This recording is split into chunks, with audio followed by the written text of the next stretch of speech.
Graça e paz, amados. Vamos a mais um vídeo aqui no nosso canal. Peço que você abra a sua Bíblia comigo na segunda carta de Paulo a Timóteo, capítulo 1. Segunda carta de Paulo a Timóteo, capítulo 1. Vamos ler o versículo de número 3 e depois nós vamos trazer uma meditação acerca deste capítulo como um todo. Amém? Diz assim a palavra do Senhor: todas as vezes que lembro de você nas minhas orações de dia e de noite, eu agradeço a Deus com a consciência limpa, como também os meus antepassados serviram. Queridos, eu quero trazer aqui neste vídeo algumas observações que nós precisamos fazer acerca de nós mesmos e não dos outros. Porque a nossa tendência é observar a vida dos outros, a nossa tendência é criticar os outros, a nossa tendência é pensar acerca dos outros.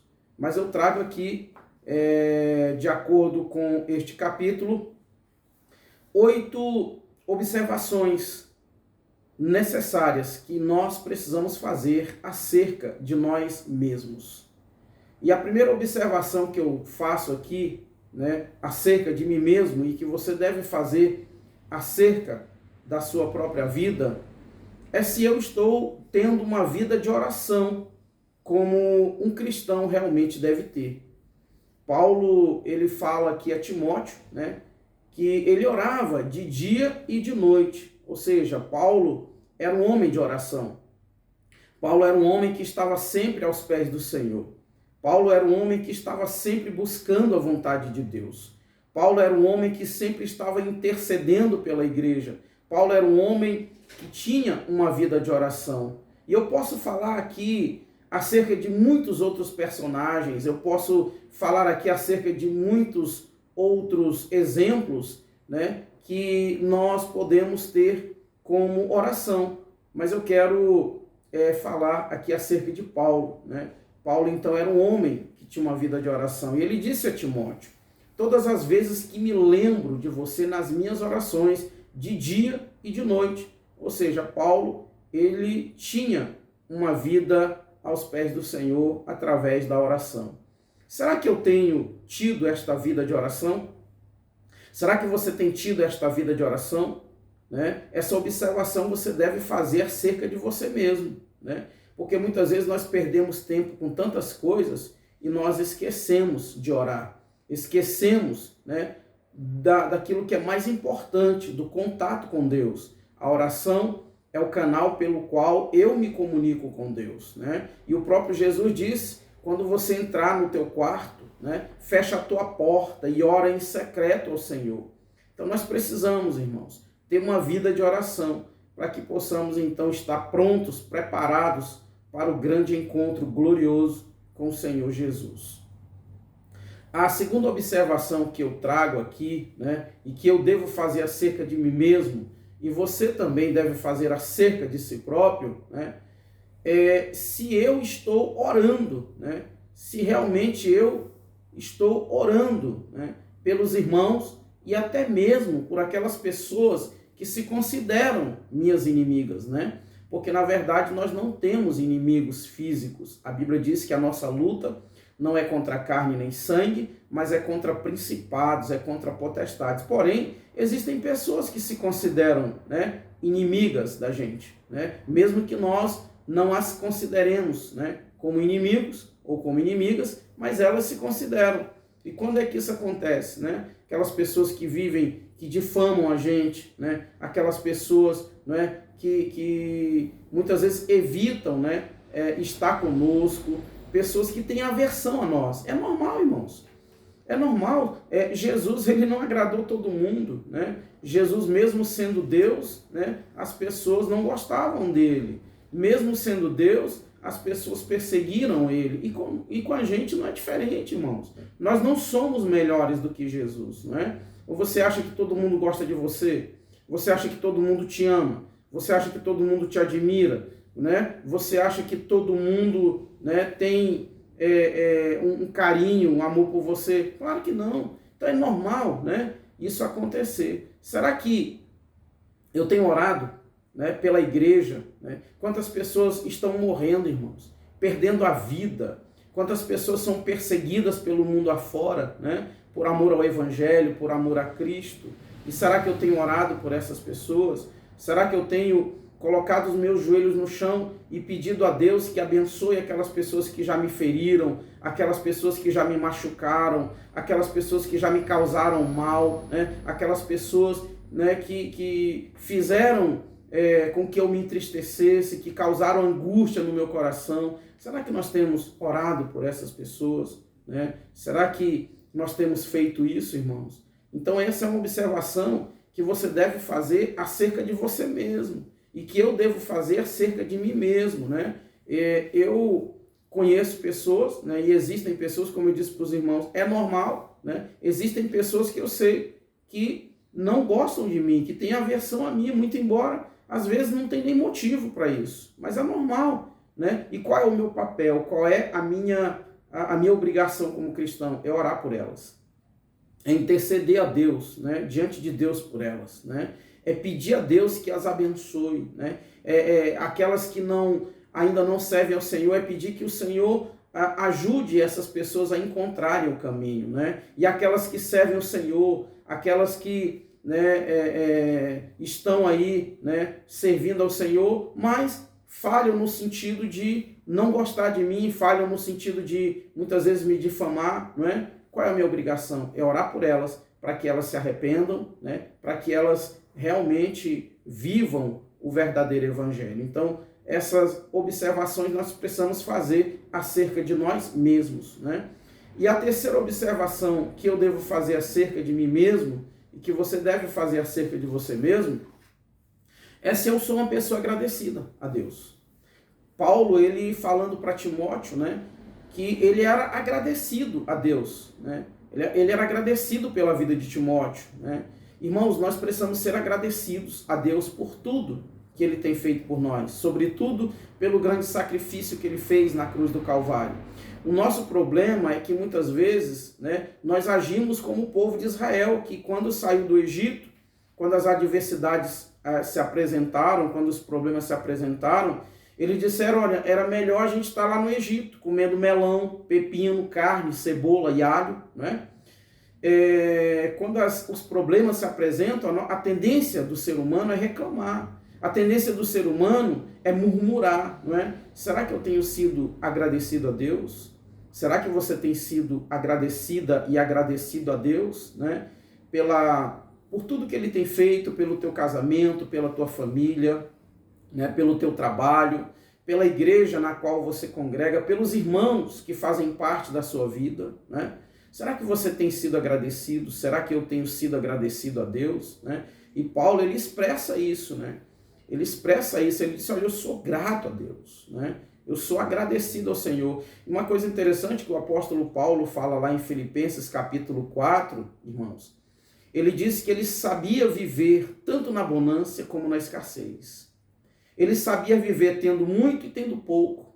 Ele sabia viver, irmãos, na alegria, na tristeza, né? Ele sabia viver nos momentos bons e nos momentos ruins. Ele era agradecido a Deus por tudo e ele tinha, né, essa convicção de que ele precisava ser agradecido a Deus, mesmo nos momentos difíceis, mesmo nas circunstâncias ruins. Será que eu tenho sido agradecido a Deus? Será que você tem sido? Então essa é uma observação que você precisa fazer acerca de você mesmo, né? E que eu preciso fazer acerca de mim mesmo. Irmãos, nós precisamos observar, não é? Se nós somos agradecidos ao Senhor, se nós oramos até mesmo por aqueles que se consideram nossos inimigos. Como eu disse, nós não temos inimigos físicos, os nossos inimigos são espirituais. A quarta observação que eu preciso fazer acerca de mim mesmo é se eu sou uma pessoa convicta do meu chamado. Você é convicto ou convicta da salvação em Cristo Jesus? Você é convicto ou convicta, né, do chamado que Deus tem para a sua vida? Irmãos, Vocês acham que Paulo, né? Paulo, ele não era uma pessoa criticada, né? Então eu preciso ser convicto, mesmo diante dos julgamentos e até mesmo da condenação dos outros. Você acha que Paulo, ele não convivia com julgamentos? Você acha que Paulo não convivia com condenações? Haja visto que em Atos, se não me engano, no capítulo de número 23, os judeus tinham tanta raiva de Paulo que eles fizeram um propósito, jejuar até que eles matassem Paulo, até que eles destruíssem a vida de Paulo, né? Por quê? Porque Paulo, né, antes de perseguir, antes de ser Paulo, né, antes dele ser o apóstolo Paulo, ele perseguia a igreja, ele matava os cristãos. E você acha que Paulo não convivia com essas acusações? Você acha que Paulo não convivia com a condenação das pessoas? Né? Então, você precisa ser convicto, eu preciso ser convicto, né? Mesmo diante dos julgamentos, mesmo diante da condenação pelo passado, né? Por algo que você tenha feito no passado, por algum erro que você tenha cometido na sua vida, né? Você não é perfeito, eu não sou perfeito, nós não somos perfeitos, né? E o grande problema é que muitas pessoas que se consideram perfeitas, muitas pessoas que se consideram expert em temer o Senhor, né? em demonstrar o temor ao Senhor, elas pensam que mesmo elas temendo ao Senhor, elas não podem errar. Elas não falham nunca, elas nunca vão falhar, né? E elas acham que as pessoas são infalíveis, né? Eu ouvi alguém dizendo que aprendeu a duras penas, né? Essa pessoa aprendeu que nem todo mundo que diz temer ao Senhor, que nem todo mundo que diz que serve ao Senhor é realmente sincera. Irmãos, nós precisamos compreender, por exemplo, Pedro não era temente ao Senhor, Pedro não era alguém que servia ao Senhor, mas ele falhou. Ele negou Jesus, mas Jesus não o abandonou por isso. Jesus não o condenou por isso. Jesus o restaurou, né? Mas é mais fácil a gente condenar, é mais fácil a gente atirar pedras, é mais fácil a gente criticar, é mais fácil rejeitar do que abraçar, do que restaurar, do que perdoar, não é? Do que fazer aquilo que Jesus diz. Nós temos que perdoar o nosso irmão. Nós temos que ajudar o nosso irmão. E Paulo, ele convivia com isso. Mas ele era convicto ao ponto de dizer, eu sei em quem eu tenho crido, né? Então, será que eu sou convicto, né, do meu chamado? Será que eu sou convicto do meu compromisso com Deus? Será que eu sou convicto, né, da vida que eu tenho com Deus, mesmo diante das acusações, mesmo diante das condenações, mesmo diante dos julgamentos daqueles que se julgam melhores do que a mim, né, ou melhores do que eu? Davi, o que dizer de Davi, irmãos? Vocês acham que Davi não convivia com acusações? Vocês acham que Davi não convivia com julgamentos depois que Davi ele cometeu adultério, né? Davi ele cometeu assassinato? Vocês acham que Davi ele não convivia com isso? Mas ele era um homem convicto ao ponto de ser considerado um homem segundo o coração de Deus.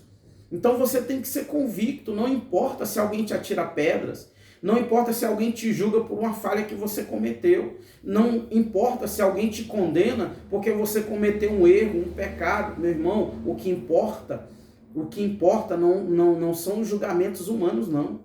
O que importa é o que Deus pensa de você.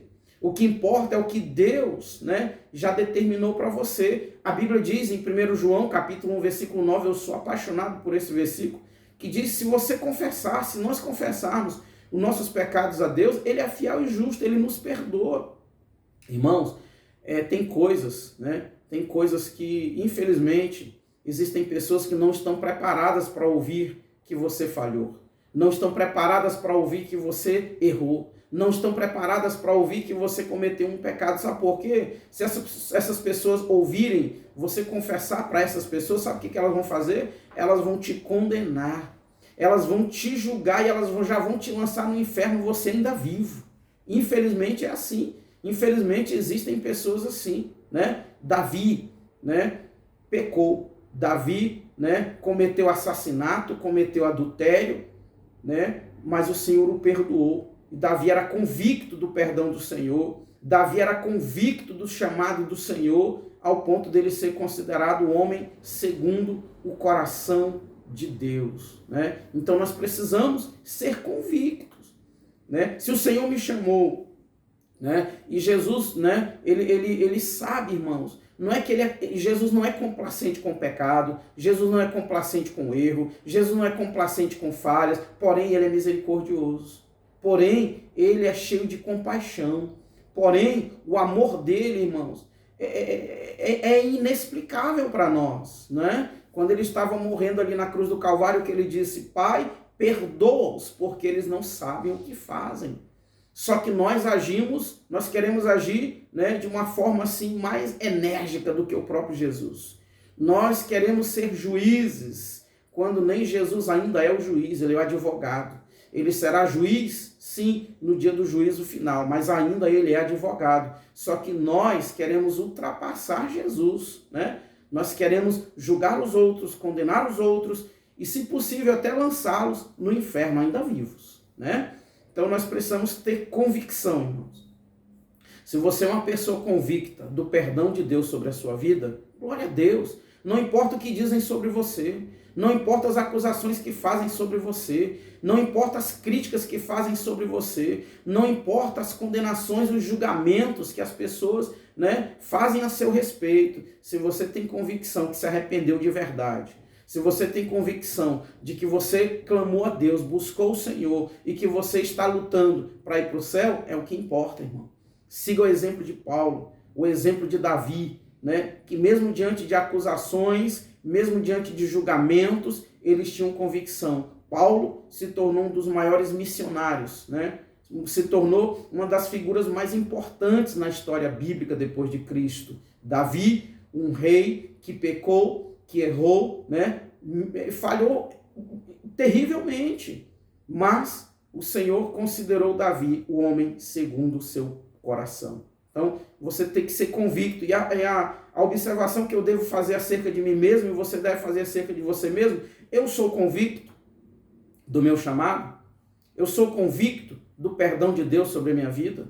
Eu sou convicto da misericórdia do Senhor sobre a minha vida, da compaixão do Senhor sobre a minha vida? Eu sou convicto, né, de que eu sirvo um Deus todo-poderoso, que ele não tolera o pecado, mas ele é misericordioso para aqueles que pecaram, né, para com aqueles que falharam. Irmãos, infelizmente, durante a nossa vida, infelizmente, eu não gostaria e não deveria ser assim, né? Mas infelizmente nós ainda vamos falhar, né? No sentido de talvez falar mal de alguém. Precisamos vigiar para isso não acontecer, né? Nós vamos, infelizmente, cometer erros, né? Mas nós precisamos pedir a misericórdia do Senhor, né? Eu nunca me esqueço do sonho que eu tive, onde o Senhor disse para mim: filho, ainda que você venha errar, ainda que você venha falhar, não desista. Não fique prostrado pelo meio do caminho. Levante-se, arrependa-se e continue a sua caminhada, né? E é esse o conselho de Deus para você e para todos nós. Nós não podemos, irmãos, o único que não tem mais perdão, o único que já está condenado, o único que já foi julgado e a sentença já foi dada e para ele não tem mais jeito, é o inimigo das nossas almas. E o único pecado para o qual não existe o perdão, o único pecado que o ser humano comete, que ele não vai alcançar o perdão, é a blasfêmia contra o Espírito Santo.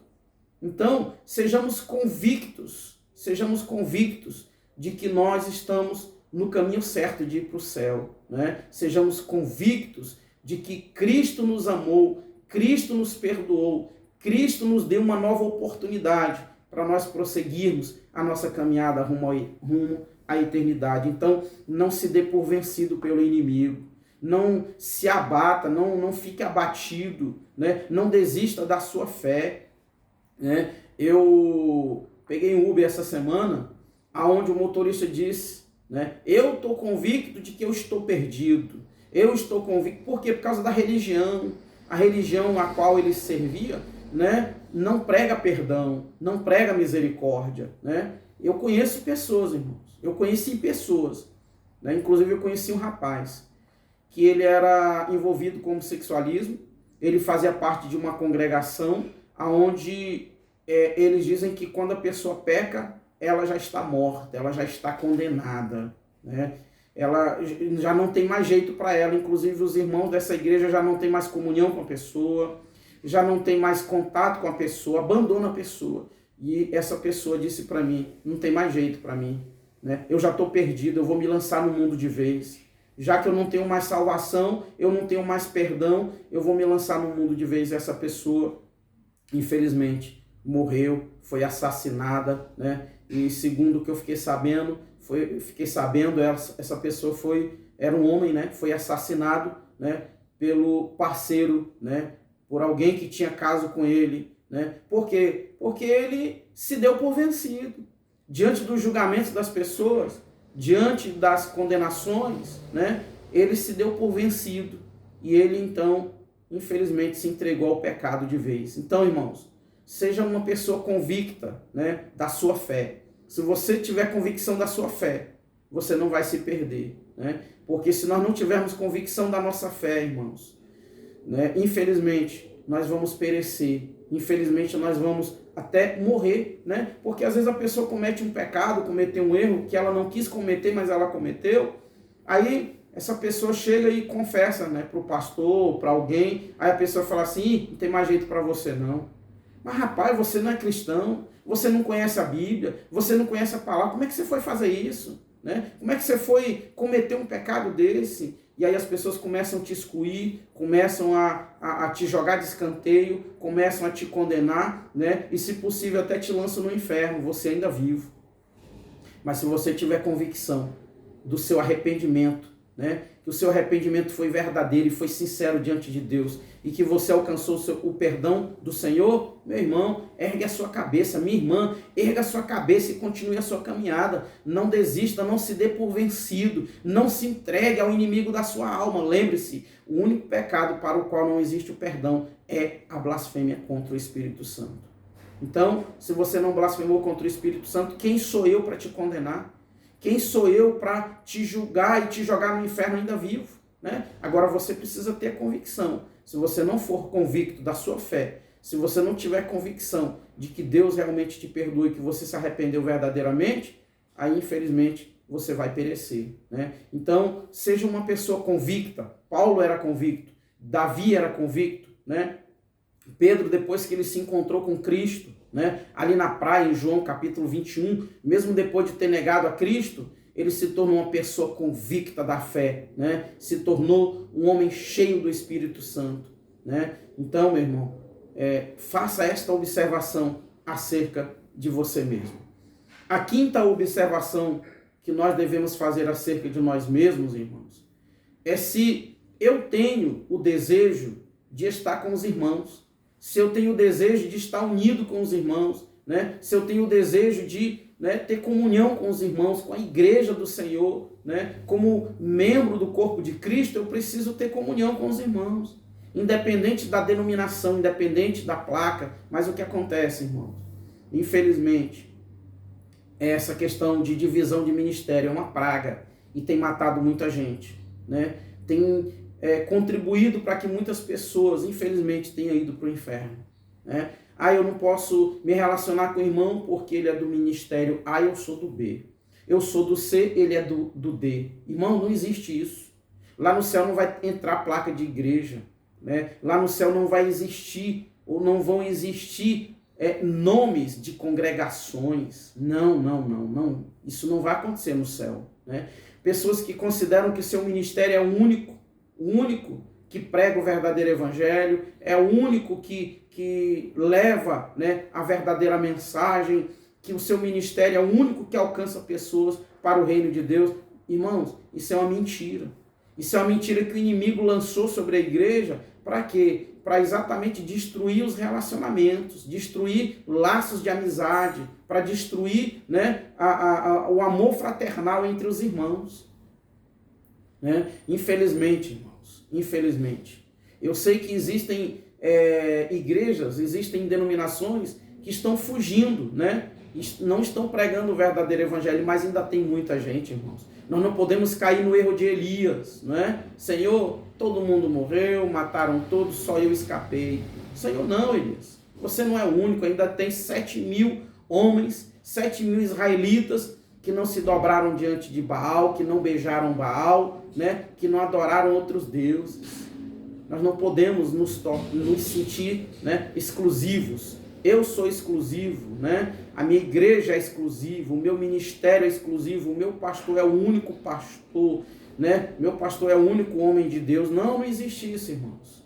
Então nós precisamos fazer essa observação acerca de nós mesmos, né? Acerca de nós mesmos. Será que eu tenho tido o desejo de ter comunhão com os irmãos? Será que eu tenho tido comunhão com os irmãos, né? Será que eu tenho realmente, né, rompido esta barreira denominacional, esta barreira de ministério, né?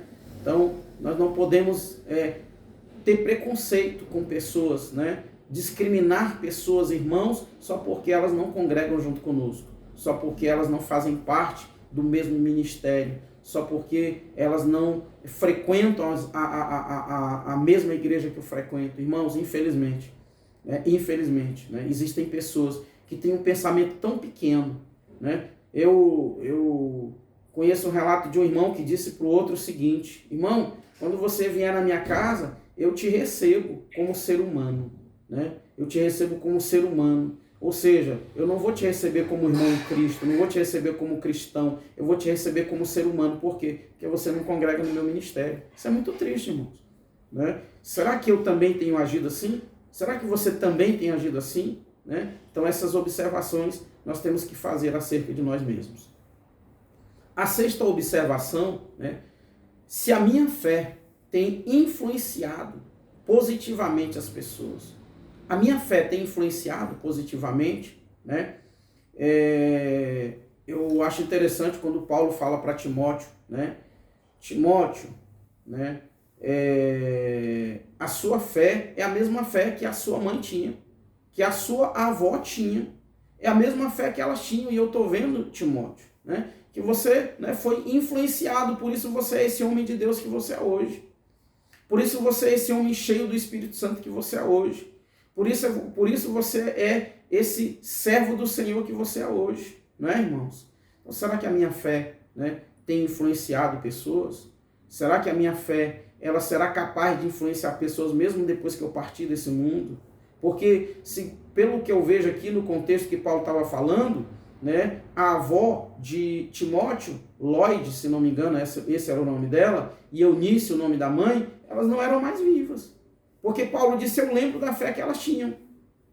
Se ele disse: eu lembro da fé que elas tinham, é porque elas não estavam mais vivas.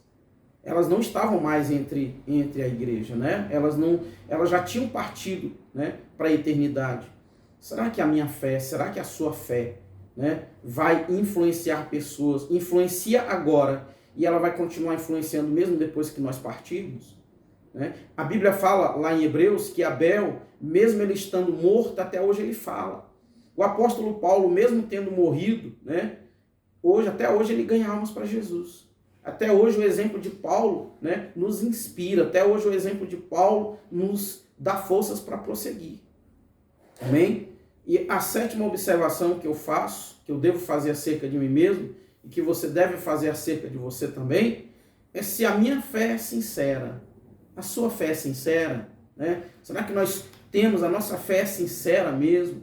Será que nós servimos a Deus de verdade, né? Será que eu realmente, né, amo o Senhor, né? E quando é que eu sei que a minha fé, né, eu posso medir que a minha fé é sincera? Quando eu sou um homem cheio de compaixão, de misericórdia. Irmão, deixa eu abrir um parênteses aqui para você. Não adianta você ter tanto conhecimento, não adianta você ter uma influência tão grande, até mesmo no meio cristão. Não adianta você ter uma vida de oração.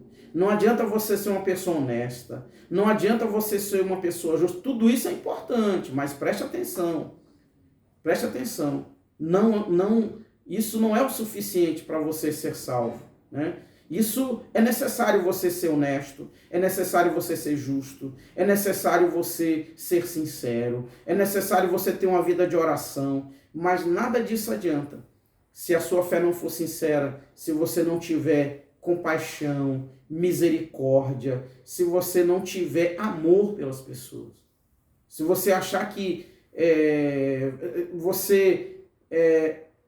Você acha que você é salvo só porque você tem conhecimento? Só porque você prega? Só porque você ora? Só porque você é honesto? Só porque você é justo? Tudo isso é importante que você seja. Mas você precisa ter misericórdia e compaixão das pessoas. Eu nunca esqueço de um sonho que eu tive. E que na época que eu tive esse sonho não fazia muito sentido, né? Eu sonhei com um irmão, um certo pastor de uma igreja, aonde eu chegava nessa igreja e as pessoas estavam distribuindo passagens, e essas passagens era para quem recebesse os bilhetes, era para ir para o céu. E eu falava assim, mas cadê o pastor fulano que não está aqui? Ele é o pastor desse ministério, por que ele não está aqui? E alguém que estava entre as pessoas que distribuíam essas passagens, que eu entendo que eram anjos, dizia assim para mim, sabe por que o fulano não está aqui? Porque ele não soube exercer misericórdia e perdão. Na época, para mim, não fazia sentido aquele sonho. Falei, um sonho para mim não faz sentido. Mas eu fui conhecendo a pessoa, né? Fui vendo, né, que essa pessoa é uma pessoa que, né, eu considero uma pessoa que serve ao Senhor, porém, essa pessoa precisa rever os conceitos dela com relação à misericórdia, com relação à compaixão, né? Não é só pregar, é viver. Nós não podemos só pregar, nós temos que viver, né? Nós temos que mostrar na prática que de fato nós temos compaixão, que de fato nós temos misericórdia, porque se nós não tivermos misericórdia, nós não receberemos misericórdia do Senhor, irmãos. Isso é muito grave, isso é muito sério, não é? Então eu preciso fazer essa observação acerca de mim mesmo. E a oitava e última observação, eu poderia trazer muitas outras observações acerca desse capítulo, né? Mas o tempo não me permite. Paulo fala para Timóteo, conserva o dom que você recebeu. Será que nós temos conservado? Será que eu tenho conservado aquilo que Deus tem me dado? Né? Será que eu tenho conservado, né, aquilo que o Senhor tem colocado na minha vida? E o que é mais importante, irmão, será que eu tenho conservado a marca da promessa? Qual é a marca da promessa? Efésios capítulo 4, versículo 30. Não entristeçais o Espírito Santo com o qual vós fostes selados para o dia da redenção. Será que eu tenho conservado o Espírito Santo? Será que eu tenho dado a importância que ele merece? Será que eu tenho sido grato a ele, né? Será que eu tenho procurado seguir os passos dele? Porque ele está aqui nesse mundo, irmão, por pura compaixão, por pura misericórdia. E se eu não tenho misericórdia, se eu não tenho compaixão, se eu não tenho amor, né, eu não estou honrando o Espírito Santo.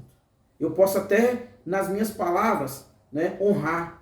Eu posso até, em um vídeo aqui no canal, honrar. Mas será que eu tenho honrado de fato e de verdade? Será que eu realmente tenho, né, procurado, né, seguir os passos do Senhor? Né? Eu assisti um filme há um tempo atrás, eu acho muito interessante, que fala em seus passos o que faria Jesus. Né? Será que Jesus ele abandonaria alguém que eu suponho que essa pessoa tenha pecado contra mim? Né? É uma suposição minha que essa pessoa tenha até mesmo desejado, né, almejar, né, algo que eu tenho, uma posição, um cargo que eu tenho no ministério. Eu suponho que essa pessoa fez isso. E aí eu pego, rejeito a pessoa, abandono a pessoa, condeno a pessoa, julgo a pessoa, né? Será que Jesus faria isso? Será que Jesus ele faria isso? Olha o que Jesus fez com Pedro. Jesus restaurou Pedro. Pedro, tu me ama? Amo. Jesus não disse, Pedro, tu me ama, mas como é que tu me negou, Pedro? Não, Jesus não disse isso. Jesus deu oportunidade para Pedro. Então apacenta as minhas ovelhas, Pedro. Pedro, tu me ama? Amo, Senhor. Não ama não, Pedro. Você me negou 3 vezes. Mesmo eu te advertindo, Pedro. Mesmo eu te alertando que você ia me negar, você me negou, você não vigiou e você negou. Não, você não me ama, não. Não foi isso que Jesus fez. Jesus disse, apacenta as minhas ovelhas. Pedro, tu me ama, Pedro. Senhor, tu sabes todas as coisas, tu sabes que eu te amo. Então, Pedro, apacenta as minhas ovelhas. Cuida dos teus irmãos. Cuida da minha igreja. Né? Então, sempre, irmãos, quando eu vou tomar uma decisão, uma atitude, E é claro que às vezes a gente falha em não fazer isso, mas se nós fizermos isso todas as vezes que nós formos tomar uma atitude e perguntar o que Jesus faria nessa situação, o que Jesus faria, né, nessa situação, se nós fizermos isso, certamente nós agradaremos o Senhor. Amém? Espero que essa mensagem ela possa falar ao teu coração. E lembre-se, não se dê por vencido. Se você não blasfemou contra o Espírito Santo, então por que você vai se sentir condenado? Com os julgamentos e a condenação de alguém que, assim como você, também já falhou e pode cometer os mesmos erros que você cometeu. Lembre-se, Jesus é o teu advogado. Jesus está de braços abertos para te perdoar e para te dar uma nova chance para você prosseguir na sua caminhada, na sua jornada para a eternidade. Bom é que nós vigiemos para não errar. Bom é que nós nos esforcemos para não falhar, para não pecar. Mas lembremos do que João disse, 1 João, capítulo 2. Filhinhos, escreva essas coisas para que não pequeis. Se todavia alguém pecar, lembre-se, você tem um advogado. Que advogado é esse? É o pastor? É o diácono? É o evangelista? É o missionário? Não. É Jesus. Aquele que morreu por você na cruz do Calvário. Aquele que derramou o seu sangue lá na cruz do Calvário para nos dar uma nova oportunidade. Enquanto há vida, irmãos, há esperança. Por que o diabo tem tanta raiva do ser humano? Porque ele sabe que enquanto o ser humano tiver vida, enquanto ele estiver vivo, há esperança para ele. Há esperança para ele. Né? Enquanto que para o inimigo das nossas almas, já não existe mais essa esperança. Já não existe mais essa oportunidade. Ele foi julgado, condenado, a sentença foi dada e ele será o primeiro a inaugurar. Será o primeiro a ser jogado no lago de fogo. E o lago de fogo, o inferno, não foi feito nem para mim e nem para você. Jesus disse que o inferno foi feito para o diabo e os seus demônios. Então, não se dê por vencido. Lembre-se, Jesus te ama e ele te dá a cada dia uma nova oportunidade. Oremos ao Senhor. Querido Espírito Santo, nós queremos te agradecer, Senhor, por esta mensagem. Queremos te agradecer por tudo que o Senhor tem feito por nós. Senhor Jesus, nós te pedimos que o Senhor nos ajude a vencer o mundo, a vencer o pecado. Que o Senhor nos ajude a continuar a nossa caminhada rumo à eternidade. Nos ajuda, Senhor. Pai querido, te pedimos também que o Senhor abençoe todas aquelas pessoas que já nos feriram, aquelas pessoas que nos machucaram, aquelas pessoas que já nos condenaram, que já nos julgaram, aquelas pessoas que nos rejeitaram. Senhor, abençoe essas pessoas. Pai querido, em nome do Senhor Jesus, nos ajuda a sermos cristãos verdadeiros, convictos da nossa fé. Arranca de nós, Senhor, todo farisaísmo, arranca de nós, Senhor, toda hipocrisia, arranca de nós tudo aquilo que não te agrada. Senhor, nos ajuda a sermos verdadeiros homens e mulheres, cheios do teu Espírito Santo. Pai querido, nós te glorificamos e nós te exaltamos em nome de Jesus. Queridos, que o Senhor Jesus seja glorificado e exaltado para todo sempre. Amém e amém. Deus abençoe a todos.